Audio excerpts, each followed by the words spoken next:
everyone, welcome back to my YouTube channel. I hope you're all doing really well. If you're new to my channel, I'm Becca. I'm a professional pet portrait and wildlife artist specialising in realistic colour pencil drawings of animals. So probably one of my most asked questions is how I draw perfectly proportioned outlines before I actually start the drawing. I literally get asked that question all the time. So I thought I'd do a short video on it showing you exactly how I achieve perfectly proportioned outlines and the method that I use. So there's actually lots of different ways how you can achieve those initial outlines.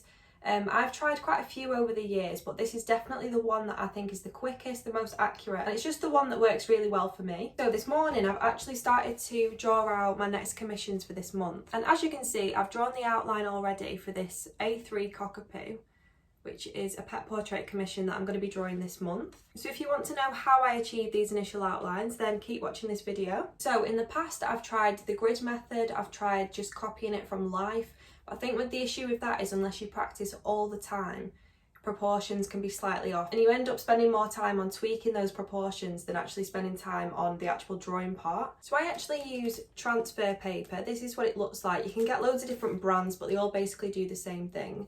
I'll leave a link to this one in the video description below, so if you want to go and get it then you can do. So the main thing to remember with transfer paper is there's two different types. You can either get carbon paper or graphite paper. For us artists, you always want to get the graphite paper and you always want to make sure it's wax free. This is one of the most important things. Carbon paper is coated with a wax, which makes it really difficult to erase off the paper that you're going to be drawing on. Whereas graphite paper, if you get one that's wax free, is really easy to erase. I'm going to do a bit of a demonstration after this, step by step of how exactly it works. The actual process of using carbon paper compared to graphite paper is exactly the same. But definitely go for the graphite paper because, like I said, it doesn't smudge, it's wax free, so it's easy to erase, whereas the carbon paper isn't. Some of you may already be familiar with this technique for drawing your initial outlines by printing out your piece of paper, kind of flipping it on the reverse side and using graphite to kind of scribble on the back, then flipping it back over and onto the paper that you're going to be working on, and then using a sharp pencil to go over those initial outlines, and then it transfers onto your paper underneath. So this is basically the same sort of technique, but it just misses out that step of scribbling on the back. So out of that packet, this is what the graphite paper looks like. You can get different sizes as well. I've just gone for the bog standard A4 size. So one side's graphite and one side's completely plain. So I'm going to give you a demonstration of how exactly it works. So the first thing that I do is put the image that I'm going to be drawing into Pages. So this is if you've got a MacBook. If you've got another laptop, then just use a Word document. So you want to open Pages, new document, just a plain one, and copy and paste that into there. So this is our image. Now the commission that I'm going to be drawing is A3 size, so 12 by 16 inch, which is roughly 2 A4s put together. So what I'm going to do is arrange this image so it's kind of spread over 2 A4 pages. I've got a new printer as of Christmas, which is actually an A3 printer, but I'm not gonna lie, I don't actually know how to print A3 yet. I've not tried it yet. I've literally just been printing like basic things. I still need to figure out how I'm going to do my prints on there and everything like that. But for now I'll show you what to do if you've got an A4 printer. So I've just enlarged that image so it fills pretty much the whole of the A4, just leaving a little bit of a gap from the edge. And you want to copy and paste that into the next one and then move that up slightly. So we've got the rest of the image on there. So then when they print out, we can kind of piece them together and it should be the perfect proportion for our A3 piece of paper that we're going to be drawing on. So File, Print. I'm just going to print black and white because I only really want the outline, and then print.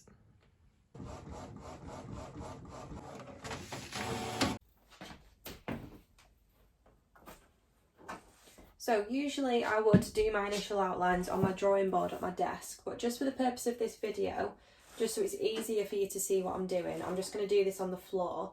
My floor is quite rigid, so I've just got a piece of smooth cardboard just to lay on the top. Okay, so we've got our printed out image. So as you can see, it's split over 2 A4 pages. So what I'm going to do first is just cut around the outside and secure both images together so it makes up the full image.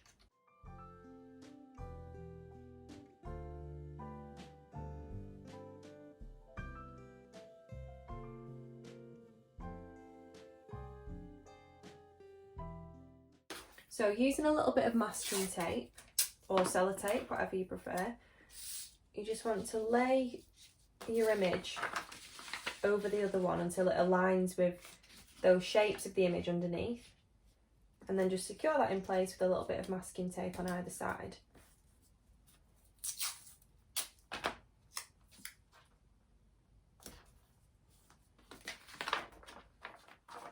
So that's our image that we're going to be drawing.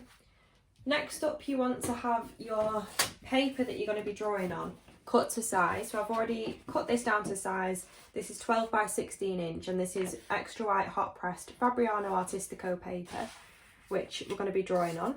And then you want to get some of your graphite paper. I've picked out two sheets of the A4, just because then it'll cover the whole of the image. So what you want to do is secure your piece of paper first with a bit of masking tape, and then you want to lay this over the top, graphite side down,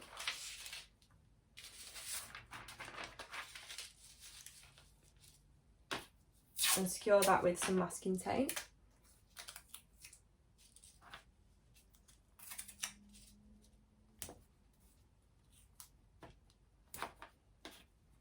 I always like to just secure it along one side, because then I can keep kind of lifting it up and checking that it's actually transferring onto my paper how I want.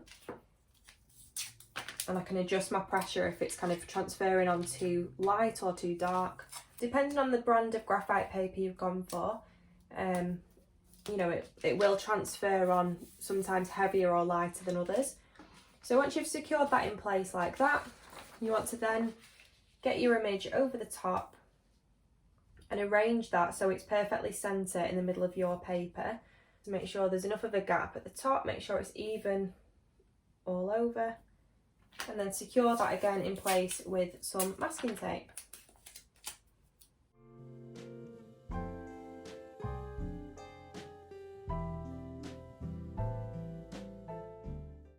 So we should have our image, our graphite paper layered underneath with the graphite side down, and then the paper that we're going to be working on right at the bottom. So that should be how you set it up. Next up, you want to get a really, really sharp pencil and draw over the outlines of the image, so all of the shapes within the fur, like the facial features, the basic proportions, that are all going to transfer onto our paper underneath. You don't need to worry about all the tiny little details, because we can draw those in later on. This is all about just, you know, mapping out those basic shapes and main proportions of the image, so we've got that guide to work from when we start drawing.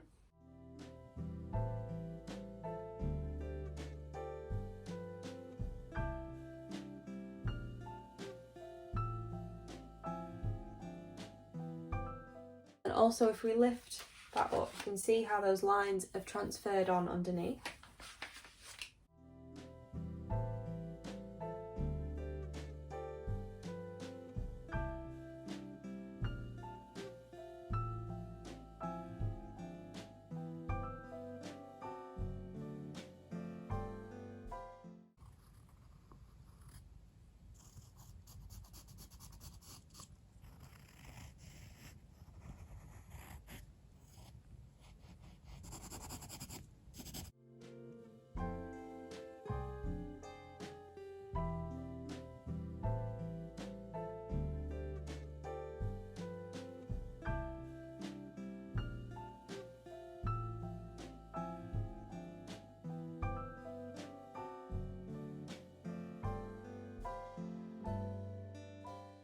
So I've finished going over all of the outlines and the main proportions of the face and the fur.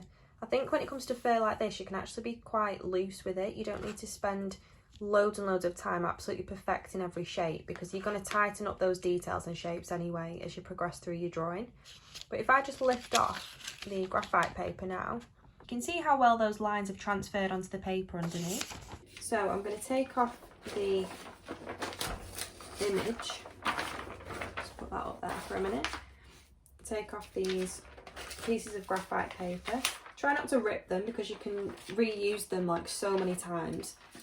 I'd probably put them back in the packet that you got them from just to keep them protected. But yeah, here's our perfectly proportioned initial outlines. So all that I'm going to do now is just fill in the gaps with my pencil. Just anywhere that's slightly lighter than other areas, or that I've just kind of missed, or that hasn't transferred on as well as other places. Just want to lightly use your pencil to just fill in the rest of those initial outlines.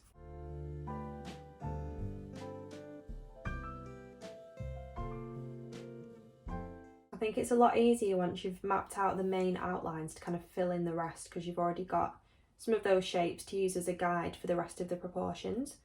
But I never really like doing an overly detailed outline, because like I said, you will be putting in all that detail and colour with your coloured pencils. But yeah, so that's the finished initial outline, all ready to go.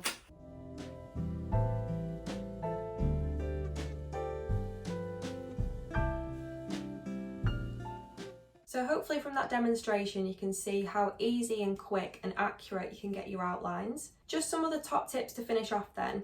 Obviously remembering to get the wax-free graphite paper and make sure it's non-smudging. Remember that there's loads of different brands of graphite paper, all of which will feel a little bit different to kind of work on top of. Some of them will transfer on easier than others, and you might just need to alternate your pressure depending on the transfer paper that you're using. And if your lines are too faint, you can always go over lines with a sharp pencil, or just fill in any gaps that you might have missed or that hasn't transferred on as well due to light pressure. But yeah, for me that is the best method for getting really accurate, perfect proportions. So you can almost get stuck into your drawing straight away and you don't have to worry too much about the outline. As I said at the start, I've left a link to the one that I use in the video description below, and these will literally last you years, so you don't need to keep buying more and more. They'll literally last you forever. So yeah, I hope this video was helpful. If you want me to do more top tips videos like this showing you different methods or techniques, then let me know by commenting below. As always, thank you so much for watching. If you enjoyed this video, please give it a thumbs up and subscribe to my channel to see more art related content, vlogs and top tips videos. If you want more frequent videos like this and access to exclusive tutorials, then subscribe to my Patreon channel, which I've also left in the video description below, where you can gain exclusive access to a 2.5-year backlog of start to finish in-depth tutorials, focus tutorials, top tips videos, everything basically. So yeah, go and have a look at my Patreon if you're interested. But yeah, thank you so much for watching this video, and I'll be back very soon.